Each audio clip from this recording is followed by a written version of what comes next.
Office में पूर्व IAS Manish Verma सदस्यता ग्रहण कर रहे हैं जेडीयू के। आपको सीधे करूंगा, जो कुछ भी जिम्मेदारी मिलेगी मैं उसका पालन करूंगा और सेवा में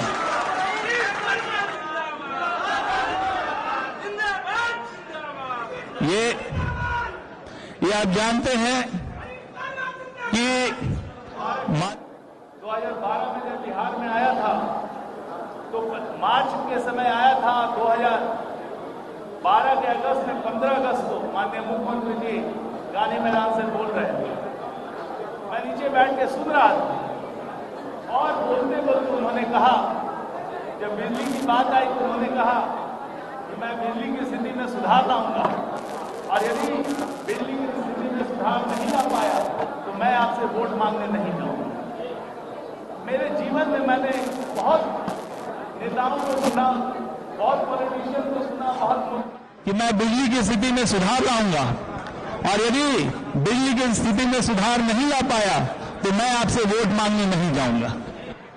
मेरे जीवन में मैंने बहुत नेताओं को सुना, बहुत पॉलिटिशियन को सुना, बहुत मुख्यमंत्री को सुना, लेकिन कभी भी किसी नेता से, किसी लोग से इस तरह की बात कभी नहीं सुनी कि मैं यदि ये काम नहीं करूंगा तो आपसे वोट मांगने नहीं जाऊंगा।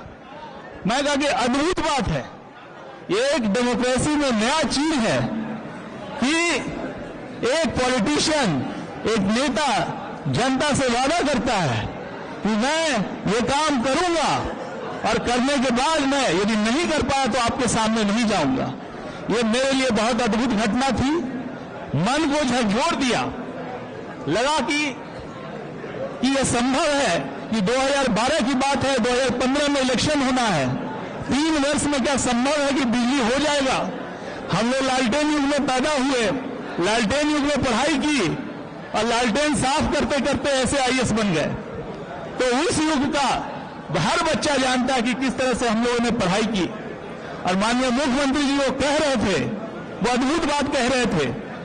और देखिए उनके दृढ़ संकल्प का कि जब 2014 का जब चुनाव हो रहा था तो उन्होंने कहा, जो बात कही, लोगों ने उस समय बात चल रही थी कि बिजली आई, तो लोगों ने कहा बिजली आई, और जो मात्र 2 वर्षों में उन्होंने पूरा कर दिया।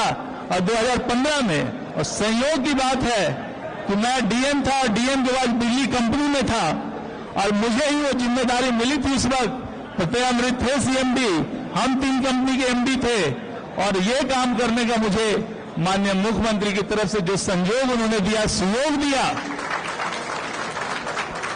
उसके लिए मैं उनका जीवन भर आभारी रहूंगा। जिस तरह से बिहार को अंधकार से प्रकाश में लाया है, बिहार क्या था और क्या हो गया, ये सबको देखने और समझने की बात है।